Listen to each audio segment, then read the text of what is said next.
And personal liberty भी था। उस समय भारत के लोकतंत्र को कुचल देने का प्रयास किया गया था। देश की अदालतें, हर संवैधानिक संस्था, प्रेस, सब पर नियंत्रण लगा दिया गया था। सेंसरशिप की ये हालत थी कि बिना स्वीकृति कुछ भी छापा नहीं जा सकता था। मुझे याद है, तब मशहूर गायक किशोर कुमार जी ने सरकार की वाहवाही करने से इनकार किया तो उन पर बैन लगा दिया गया। रेडियो पर से उनकी एंट्री ही हटा दी गई।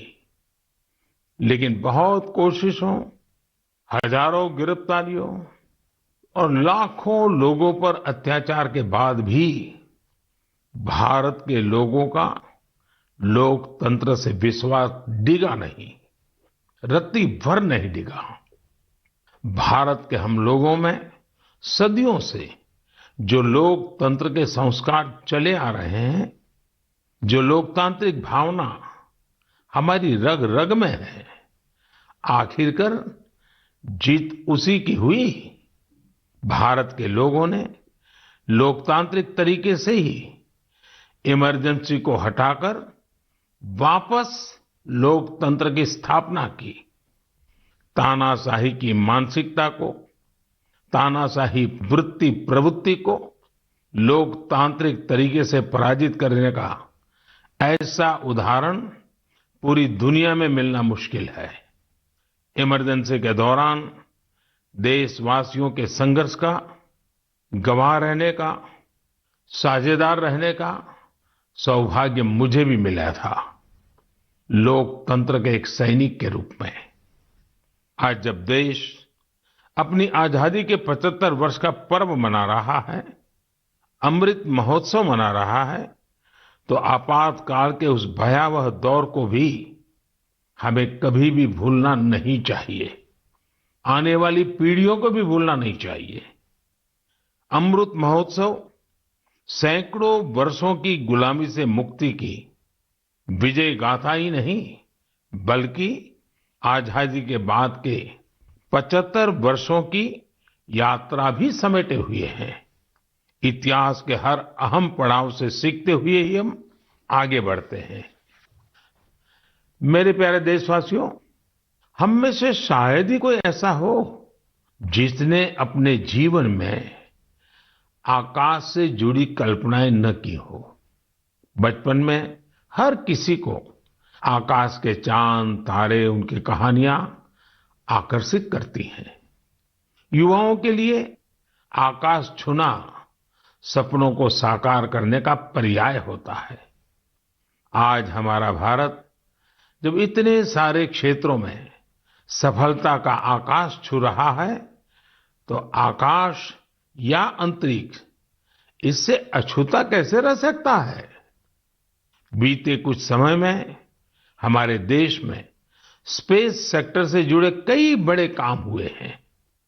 देश की इन्हीं उपलब्धियों में से एक है इन स्पेस नाम की एजेंसी का निर्माण। एक ऐसी एजेंसी जो स्पेस सेक्टर में भारत के प्राइवेट सेक्टर के लिए नए अवसरों को प्रमोट कर रही है। इस शुरुआत ने हमारे देश के युवाओं को विशेष रूप से आकर्षित किया है। मुझे बहुत से नौजवानों के इससे जुड़े संदेश भी मिले हैं।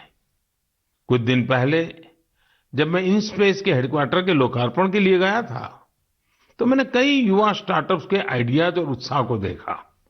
मैंने उनसे काफी देर तक बातचीत भी की। आप भी जब इनके बारे में जानेंगे तो हैरान हुए बिना नहीं रह पाएंगे। जैसे कि स्पेस स्टार्टअप्स की संख्या और स्पीड को ही ले लीजिए। आज से कुछ साल पहले तक हमारे देश में स्पेस सेक्टर में स्टार्टअप के बारे में कोई सोचता तक नहीं था। आज इनकी संख्या 100 से भी ज्यादा है। ये सभी स्टार्टअप्स ऐसे ऐसे आइडिया पर काम कर रहे हैं जिनके बारे में पहले या तो सोचा ही नहीं जाता था या फिर प्राइवेट सेक्टर के लिए असंभव माना जाता था। उदाहरण के लिए चेन्नई और हैदराबाद के दो स्टार्टअप्स हैं, अग्निकुल और स्काई रूट। ये स्टार्टअप ऐसे लॉन्च व्हीकल विकसित कर रही हैं जो अंतरिक्ष में छोटे पेलोड्स लेकर जाएंगे। इससे स्पेस लॉन्चिंग की कीमत बहुत कम होने का अनुमान है। ऐसे ही हैदराबाद का एक और स्टार्टअप ध्रुव स्पेस सैटेलाइट डिप्लॉयर और सैटेलाइट के लिए हाई टेक्नोलॉजी सोलर पैनल्स पर काम कर रहा है। मैं एक और स्पेस स्टार्टअप दिगंतरा के तनवीर अहमद से भी मिला था, जो स्पेस के कचरे को मैप करने का प्रयास कर रहे हैं। मैंने उन्हें एक चैलेंज भी दिया है कि वो ऐसी टेक्नोलॉजी पर काम करें जिससे स्पेस के कचरे का समाधान निकाला जा सके। दिगंतरा और ध्रुव स्पेस दोनों ही 30 जून को इसरो के लॉन्च व्हीकल से अपना पहला लॉन्च करने जा रहे हैं। इसी तरह बेंगलुरु के एक स्पेस स्टार्टअप एस्ट्रोम की फाउंडर नेहा भी एक कमाल के आइडिया पर काम कर रही है। ये स्टार्टअप ऐसे फ्लैट एंटीना बना रहा है जो न केवल छोटे होंगे बल्कि उनकी कॉस्ट भी काफी कम होगी। इस टेक्नोलॉजी की डिमांड पूरी दुनिया में हो सकती है। साथियों, इन स्पेस के कार्यक्रम में मैं मेहसाणा की स्कूल स्टूडेंट बेटी तन्वी पटेल से भी मिला था। वो एक बहुत ही छोटी सैटेलाइट पर काम कर रही है जो अगले कुछ महीनों में स्पेस में लॉन्च होने जा रही है। तन्वी ने मुझे गुजराती में बड़ी सरलता से अपने काम के बारे में बताया था। तन्वी की तरह ही देश के करीब 750 स्कूल स्टूडेंट्स अमृत महोत्सव में ऐसे ही 75 सैटेलाइट पर काम कर रहे हैं। और भी खुशी की बात है कि इनमें से ज्यादातर स्टूडेंट्स देश के छोटे शहरों से हैं। साथियों, ये वही युवा हैं जिनके मन में आज से कुछ साल पहले स्पेस सेक्टर की छवि किसी सीक्रेट मिशन जैसी होती थी, लेकिन देश ने स्पेस रिफॉर्म्स किए और वही युवा अब अपनी सैटेलाइट लॉन्च कर रहे हैं। जब देश का युवा आकाश छूने को तैयार है तो फिर हमारा देश कैसे पीछे रह सकता है।